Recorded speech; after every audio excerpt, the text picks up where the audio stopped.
në Kosovë, sepse është ngarkuar me punë, është një thirrje direkte në drejtim të institucioneve të Kosovës, edhe thotë se Kosova do duhet t'i bashkohet projekteve amerikane të gazit natyror të planifikuar gjithandej nëpër Ballkan. Dhe informacionet që unë i kam më thonë se projekti GNL ose GNL që shkruhet ndryshe është i dislokuar nëpër gjitha vendet e rajonit dhe gjitha vendet e rajonit e kanë pranuar përpos Kosovës që nuk ka dhënë një përgjigje përfundimtare dhe thirrja të ngarkuarës me punë të ambasadës Shtetet e Bashkuara të Amerikës Zonës për atipati është që është koha e fundit që Kosova t'i bashkangjitet një projekt të tillë, jo për ta mbajtur si ekskluzivitet çështjen e GNL-it për sa i takon krizës energjetike, por për ta diversifikuar formën dhe mënyrën e natyrisht trajtimit të energjisë nëpërmjet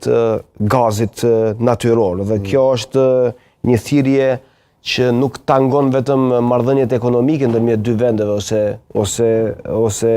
marrëdhëniet energjetike ndërmjet dy vendeve, por kjo ndërlidh seriozisht elementin e sigurisë. Energjetika është çështje sigurie Shteteve të Bashkuara të Amerikës dhe thotë Kosova duhet veproj shpejt për të realizuar këtë partneritet sepse ndërtimi i infrastrukturës së nevojshme do të kërkoj kohë. Ekspertët po dua ta citoj pak, ekspertët e GNL amerikan pritet të dyfishohen deri në vitin, në fakt eksportet e GNL thotë pritet dyfishohen deri në vitin 2030 dhe do të rrjedhin përmes projekteve rajonale si korridori vertikal i gazit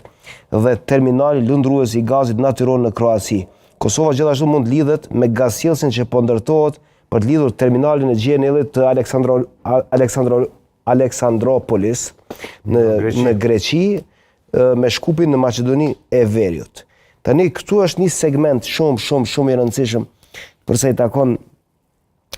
planifikimit dhe rrafshit. Ka e që ka pashën që ishte shumë i rëndësishme, ishte që Shtetet Bashkuara të Amerikës ofrojnë edhe mjete për infrastrukturën e mbrëmshme të gazit, që ka qenë realisht hezitimi i qeverisë, i institucioneve tona, sepse